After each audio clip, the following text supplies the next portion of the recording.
유다 왕 여호사밧 시대에 국가적인 위기가 닥쳤습니다.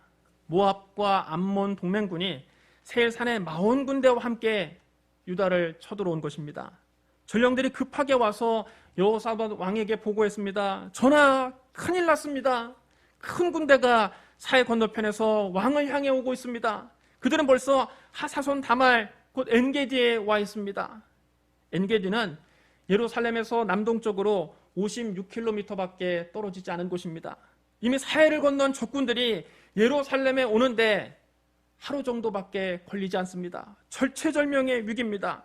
여호사밧은 뜻밖의 닥친 위기 앞에서 크게 당황했습니다. 갑자기 닥친 이 위기 앞에서 그가 선택할 수 있는 길이 몇 가지가 있었습니다. 그때 여호사밧은 애굽에 돈을 주고 지원군을 요청할 수 있었습니다. 아니면 나라의 군사력을 총동원해서 배수진을 치고 결사항전할 수도 있었습니다. 그러나 여호사밧 왕은 애굽에 지원군을 요청하지 않았습니다. 자기 나라의 군사력으로 죽기로 싸우기로 나가지도 않았습니다. 왕이 제일 먼저 찾아간 곳은 하나님의 성전이었습니다. 왕은 전 국민에게 금신령을 내리고 성전에 나가 엎드려 하나님께 부르짖기 시작했습니다. 여호사밧은 절체절명의 위기 앞에서 하나님께로 낯을 향하고 간구했습니다. 우리 조상들이 하나님 여호와여, 주는 하늘에서 하나님이 아니시나이까? 이방 사람들의 모든 나라를 다스리지 아니하시나이까? 주의 손에 권세와 능력이 있사오니 능히 주와 맞설 사람이 없나이다. 우리 하나님이시여, 전에 이 땅 주민을 주의 백성 이스라엘 앞에서 쫓아내시고 그 땅을 주께서 사랑하시는 아브라함의 자손에게 영원히 주지 아니하셨나이까?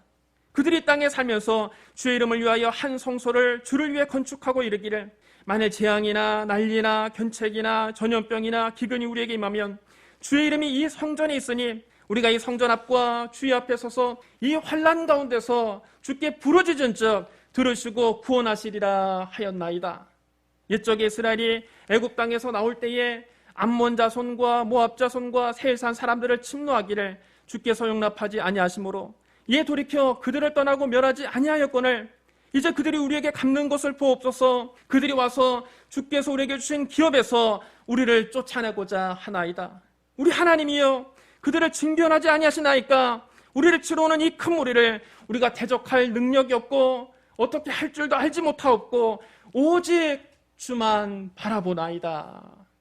여러분 따라해 주시기 바랍니다. 오직 주만 바라보나이다. 여호사밧 왕과 온 유다 백성이 금식하며 부르짖자 하나님의 영 성령이 레위인 야하셀에게 임했습니다.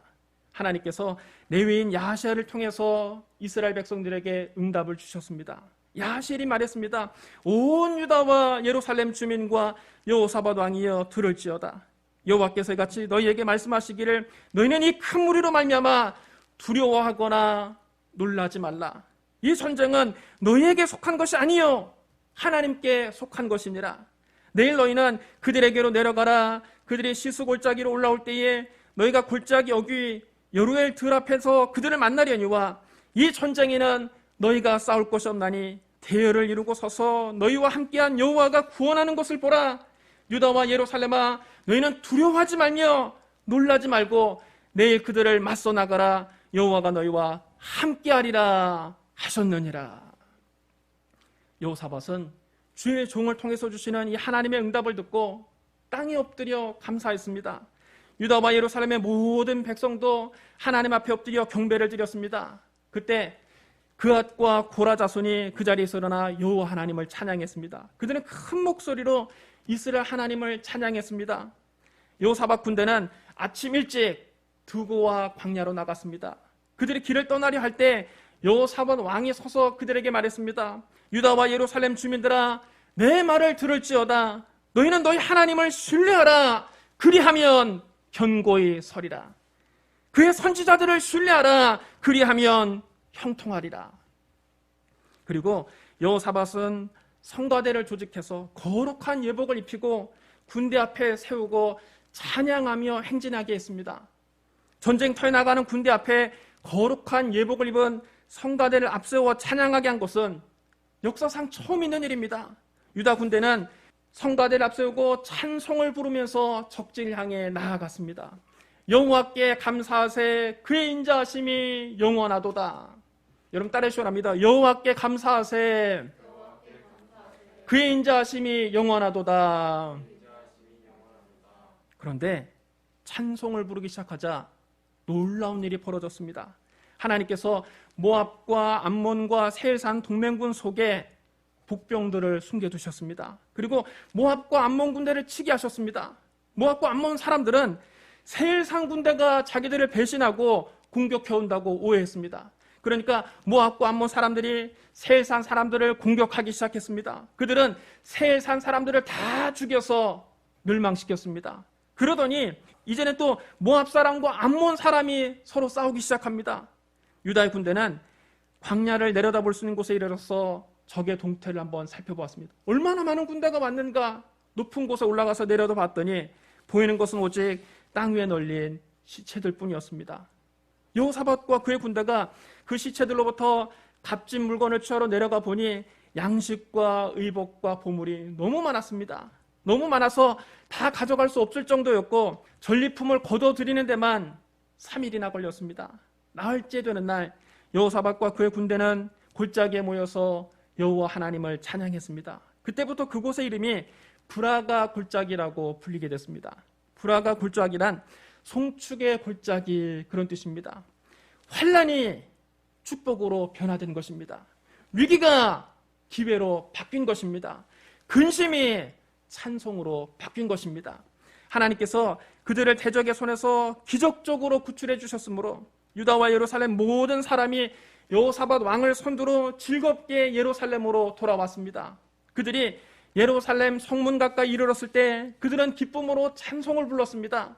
이처럼 국가적인 위기에서 하나님의 도우심으로 승리하고 예루살렘으로 돌아올 때 유다 백성들이 부른 찬양이 바로 시편 118편입니다. 여호와께 감사하라 그는 선하시며 그 인자하심이 영원함이로다. 이제 이스라엘은 말하기를 그의 인자하심이 영원하다 할지로다. 이제 아론의 집은 말하기를 그의 인자하심이 영원하다 할지로다. 이제 여호와를 경외하는 자는 말하기를 그의 인자하심이 영원하다 할지로다. 내가 고통 중에 여호와께 부르짖었더니 여호와께서 응답하시고 나를 넓은 곳에 세우셨도다. 여호와는 내 편이시라 내가 두려워하지 아니하리니 사람이 내게 어찌할까. 여호와께서 내 편이 되사 나를 돕는 자들 중에 계시니 그러므로 나를 미워하는 자들에게 보응하시는 것을 내가 보리로다. 여호와께 피하는 것이 사람을 신뢰하는 것보다 나으며 여호와께 피하는 것이 고관들을 신뢰하는 것보다 낫도다. 문나라가 나를 애워쌌으니 내가 여호와 이름으로 그들을 끊으리로다. 그들이 나를 애워싸고 애워쌌으니 내가 여호와 이름으로 그들을 끊으리로다. 그들이 벌들처럼 나를 애워쌌으나 가시덤불에 불같이 다 없어졌나니 내가 여호와 이름으로 그들을 끊으리로다. 너는 나를 밀쳐 넘어뜨리려 하였으나 여호와께서 나를 도우셨도다. 여호와는 나의 능력과 찬송이시요 또 나의 구원이 되셨도다. 의인들의 장막에는 기쁜 소리 구원의 소리가 있으며 여호와의 오른손이 권능을 베푸시며 여호와의 오른손이 높이 들렸으며 여호와의 오른손이 권능을 베푸시는도다. 내가 죽지 않고 살아서 여호와께서 하시는 일을 선포하리로다. 여호와께서 나를 심히 경책하셨어도 죽음에는 넘기지 아니하셨도다. 내게 의인들의 문을 열지어다. 내가 그리로 들어가서 여호와께 감사하리로다. 이는 여호와의 문이라 의인들이 그리로 들어가리로다. 주께서 내게 응답하시고 나의 구원이 되셨으니 내가 주께 감사하리이다. 건축자가 버린 돌이 집 모퉁이의 머릿돌이 되었나니 이는 여호와께서 행하신 것이요 우리 눈에 기이한 바로다. 이날은 여호와께서 정하신 것이라 이날에 우리가 즐거워하고 기뻐하리로다. 여호와여 구하옵나니 이제 구원하소서. 여호와여 우리가 구하옵나니 이제 형통하게 하소서. 여호와 이름으로 오는 자가 복이 있으며 우리가 여호와의 집에서 너희를 축복하였도다. 여호와는 하나님이시라. 그가 우리에게 빛을 비추셨으니 밧줄로 절기제물을 제단불에 맬지어다. 주는 나의 하나님이시라. 내가 주께 감사하리이다. 주는 나의 하나님이시라. 내가 주를 높이리이다. 여호와께 감사하라. 그는 선하시며 그의 인자하심이 영원함이로다. 여러분 따라해 주시랍니다. 여호와께 감사하라. 그는 선하시며 그 인자하심이 영원함이로다. 유다와 예루살렘 모든 사람들은 하나님께서 그들을 대적의 손에서 기적적으로 구출해 주신 것에 감사해서 이 노래를 불렀습니다. 그런데 그들은 성령에 감동되어 자기들도 모르는 사이에 메시아를 예언하고 있었습니다. 여러분, 시편 118편 22절부터 23절을 보십시오. 건축자가 버린 돌이 진모퉁이의 머릿돌이 되었나니 이는 여호와께서 행하신 것이요 우리 눈에 기이한 바로다. 유다와 예루살렘 사람들은 국력이 약해서 주변 민족들에게 괴롭힘을 당하는 자기들의 처지를 건축자가 버린 돌이라고 표현했습니다. 아무 쓸모없는 돌이라는 뜻입니다. 그런데 하나님의 도우심으로 그 쓸모없는 돌이 모퉁이의 머릿돌, 곧 집을 건축할 때 가장 중요한 기초가 되는 돌이 되었다는 뜻입니다. 이는 하나님께서 행하신 것이요 우리 눈에 기이한 바라고 했습니다. 그런데 여러분, 이 구절이 왜 메시아를 예언한 겁니까? 신약시대 예수님께서 대제사장들과 바리새인들에게 한 가지 비유를 들어 말씀하셨습니다. 한 집 주인이 포도원을 아주 아름답게 가꾸었습니다. 그는 포도원 주변에 울타리를 치고 그 안에 포도주 틀을 만들고 망대를 세운 후에 그것을 소장농들에게 세를 주고 외국으로 떠났습니다. 포도원에 열매가 맺히면 소장농들이 그 포도원 주인에게 수확의 일부를 갖다 바치는 것이 여러분 당연하지 않습니까? 남의 땅을 빌어서 소작을 했으니 거기서 소출이 나면 그 일부를 당연히 그 포도원 주인에게 주어야 되지 않겠습니까? 그래서 주인이 자기 몫의 열매를 받으려고 자기 종들을 그 소작농들에게 보냈습니다. 그런데 이 농부들은 열매를 주인에게 바치기는커녕 도리어 주인이 보낸 종들을 잡아서 하나는 심하게 때리고 하나는 죽이고 하나는 돌로 쳤습니다. 주인은 그 소식을 듣고 기가 막히고 화가 났습니다. 그래도 꾹 참고 다시 다른 종들을 보냈습니다. 이번에는 더 많은 종들을 보냈습니다. 그러나 농부들은 그 종들에게도 똑같이 대했습니다. 그들은 주인이 보낸 종들을 심하게 때리고 죽이고 돌로 쳤습니다. 포도원 주인이 이제 최후의 방법으로 자기의 외아들을 보내면서 이렇게 생각합니다. 그들이 내가 보낸 종들은 무시했지만 내 아들은 존대하리라. 그러나 농부들은 그 아들을 보고 서로 의논했습니다. 이 사람은 상속자니 그를 죽이고 우리가 그 유산을 차지하자. 주인의 아들만 없으면 이 포도원이 이제 우리 차지가 되는 것이 아니냐. 그들은 주인의 아들을 포도원 밖으로 끌고 가서 무참하게 죽였습니다. 여러분, 이것은 비유입니다. 여기서 포도원 주인은 바로 하나님이십니다. 포도원은 바로 하나님 나라를 말하는 것입니다. 그리고 농부들은 대제사장들과 바리새인을 비롯한 유대인들을 말하는 것입니다. 구약시대 하나님은 아브라함과 이삭과 야곱의 후손을 통해서 하나님 나라를 아름답게 만드셨습니다. 그리고 그 하나님 나라를 하나님 말씀대로 잘 가꾸도록 유대인들에게 맡기셨습니다. 그리고 때가 되어 이제 하나님께서 친히 영광을 받기 위해서 그 종들을 보내신 것입니다. 주인이 보낸 종들은 바로 구약시대 선지자들입니다. 하나님은 이스라엘을 통해서 영광을 얻기 위해서 선지자들을 이스라엘에 보내셨는데 유대인들은 하나님께서 보내신 종들을 심하게 때리고 또는 죽이고 또는 돌로 쳤습니다. 이 하나님은 더 많은 선지자들을 이스라엘에 보내셨는데 유대인들은 그들을 똑같이 때리고 죽이고 돌로 쳤습니다. 이 하나님께서 최후의 방법으로 당신의 독생자를 보내셨습니다. 그들이 내 아들은 존대하리라. 하나님께서 바로 이런 심정으로 그의 독생자 예수 그리스도를 이스라엘에 보내신 겁니다. 그러나 대제사장들과 바리새인을 비롯한 유대인들은 이렇게 할 것이라는 겁니다. 이 사람은 상속자니 우리가 그를 죽이고 우리가 주권을 차지하자. 하나님의 아들만 없으면 이제 우리 세상이 되는 것 아니냐, 우리 마음대로 살아도 되는 것 아니냐. 그래서 유대인들은 예수님을 붙잡아 예루살렘 성문 밖으로 끌고 가서 골고다 언덕에서 십자가에 못 박아 죽일 것이라는 말씀입니다. 예수님은 당신이 이렇게 될 것을 미리 아시고 비유를 통해 예언하신 것입니다. 주님이 비유를 말씀하시고 그 자리에 있는 유대인들에게 물으셨습니다. 그러면 포도원 주인이 올 때에 그 농부들을 어떻게 하겠느냐? 그들이 대답했습니다. 그 악한 자들을 가차없이 죽이고 제때에 소출을 바칠 다른 농부들에게 포도원을 맡길 것입니다. 여러분, 포도원 주인이 자기의 외아들을 잃었는데 그 악한 농부들을 멸하지 않겠습니까? 주인이 그 악한 농부들을 다 죽이고 그 포도원은 다른 소작농들에게 맡길 것이라는 말씀입니다. 하나님은 독생자 예수 그리스도를 예루살렘 성문 밖으로 끌고 가서 십자가에 못 박아 죽인 유대인들을 심판하셨습니다. 주 70년 유대 독립전쟁 때 티투스가 이끄는 로마군이 예루살렘 성을 포위했습니다. 134일 동안 예루살렘 성을 포위하자 성 안에 많은 사람들이 굶어 죽었습니다. 마침내 성은 함락됐고 예루살렘 성전은 불태워졌습니다. 예루살렘 성전은 돌 위에 돌 하나도 남지 않을 정도로 처참하게 파괴됐습니다. 그 성 안에 살고 있던 사람들은 한 명도 살아남지 못하고 전멸당했습니다. 유대 역사가 요세푸스는 이때 유대인 110만여 명이 사망했다고 전합니다. 그 뒤로 하나님 나라 복음은 오히려 이방인들에게 전해졌습니다. 하나님의 나라가 이제는 유대인들 대신에 이방인들에게 맡겨진 것입니다. 신약시대 하나님의 나라는 이제 교회인 것입니다. 주님은 이어서 말씀하셨습니다. 성경에 건축자들이 버린 돌이 모퉁이의 머릿돌이 되었나니 이것은 주로 말미암아 된 것이요 우리 눈에 기이하다함을 읽어본 일이 없느냐.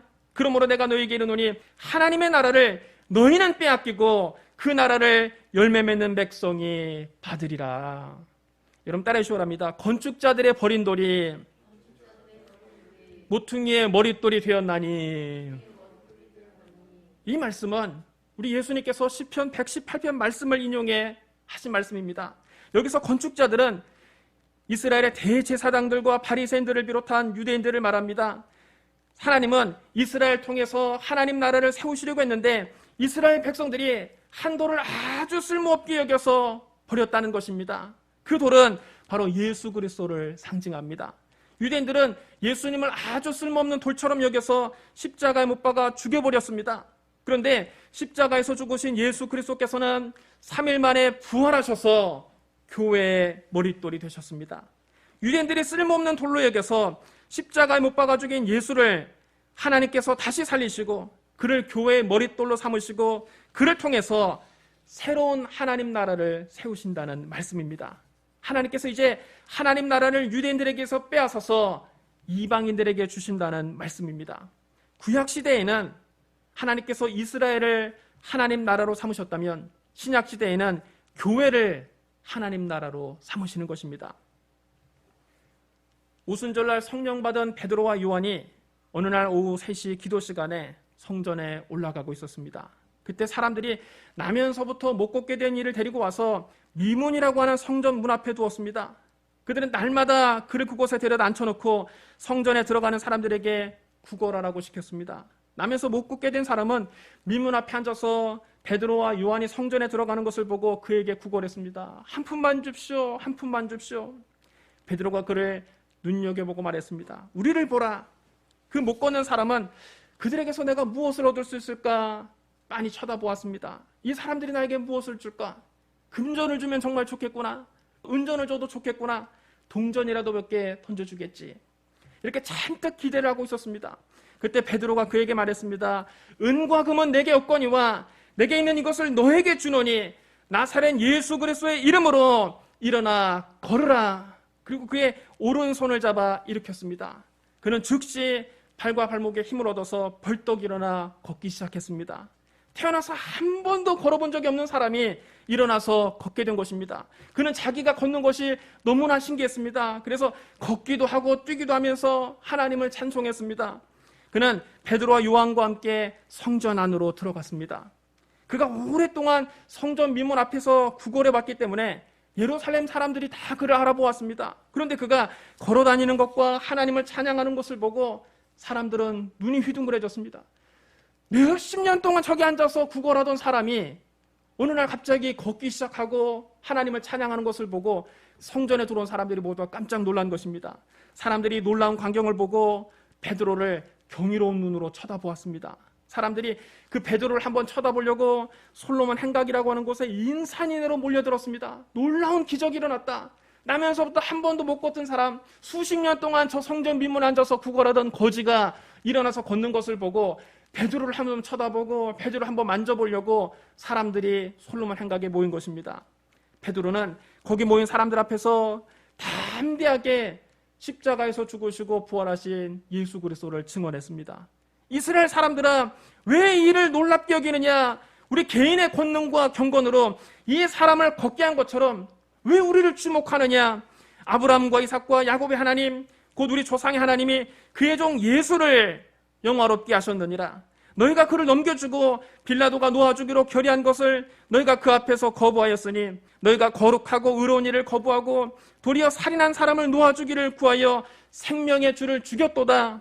그러나 하나님이 죽은 자 가운데서 그를 살리셨으니 우리가 이 일의 증인이라. 그 이름을 믿음으로 그 이름이 너희가 보고하는 이 사람을 성하게 하였나니 예수로 말미암아 난 믿음이 너희 모든 사람 앞에서 이같이 완전히 낫게 하였느니라. 베드로가 사람들에게 이렇게 크게 설교하고 있는데 제사장들과 성전 경비대장과 사두개인들이 찾아왔습니다. 자기들의 공모에서 십자가에 못 박아 죽인 예수를 하나님이 다시 살리셨다는 이 베드로의 설교를 듣고 그들은 당혹감을 감출 수가 없었습니다. 그들은 예수 안에 죽은 자의 부활이 있다고 가르치는 것에 격분해서 사도들을 붙잡았습니다. 하지만 날이 이미 저물었으므로 다음 날까지 옥에 가둬두었습니다. 그런데 사도들의 말을 들은 사람 가운데 믿는 사람들이 많으니 그날 믿게 된 남자의 수만 5,000명이 넘었습니다. 이튿날 관리들과 장로들과 서기관들이 예루살렘에 모였는데 대제사장 안나스와 가야바와 요한과 알렉산더와 대제사장의 문중에 다 참석했습니다. 사내들인 공회가 열린 곳입니다. 여러분, 그 공회가 어떤 곳입니까? 예수님을 십자가에 못 박아 죽이기로 결의한 곳입니다. 여기에 참석한 대제사장 안나스와 가야바는 예수님을 신문했던 바로 그 제사장들입니다. 예수님을 십자가 못 박아 죽인 그들이 베드로와 요한이라고 못 죽이겠습니까? 사내들인 공회는 유대 사회의 입법과 사법을 총괄하는 최고 의결기구입니다. 서슬퍼런 그 공회원들이 사도들을 공회 한가운데 세워놓고 그들에게 물었습니다.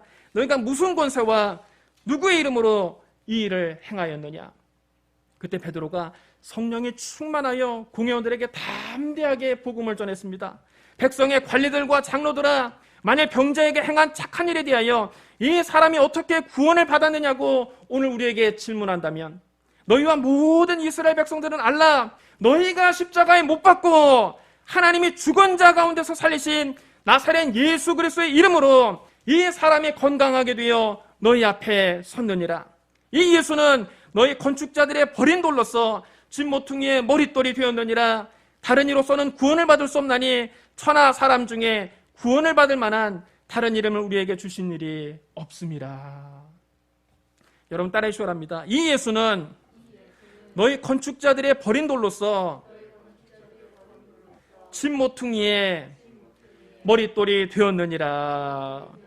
바로 예수님이 건축자들이 버린 돌이지만 집 모퉁이의 머릿돌이 되셨다는 것입니다. 성령 충만한 베드로는 서슬퍼런 공회원들 앞에서도 십자가에서 죽으시고 부활하신 예수 그리스도를 담대하게 선포했습니다. 그들이 십자가 못 박아 죽인 나사렛 예수 그리스도를 하나님께서 죽은 자들 가운데서 다시 살리셨고 그 이름으로 나면서부터 못 걷게 된 사람이 건강하게 되어 지금 그들 앞에 서 있다는 것입니다. 그 예수의 이름으로 기적이 일어났다는 것입니다.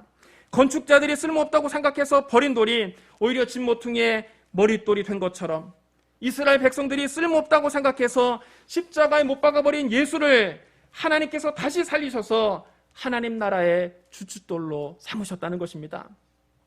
사랑하는 성도 여러분, 모퉁이의 머릿돌은 건물에서 가장 중요한 돌입니다. 이 돌을 중심으로 벽돌을 쌓고 이 돌에 건축자의 이름을 새깁니다. 부활하신 예수님이 바로 교회의 머릿돌이십니다. 에베소서 1장 22절로 23절에 이렇게 기록되어 있습니다. 또 만물을 그의 발 아래 복종하게 하시고 그를 만물 위에 교회의 머리로 삼으셨느니라.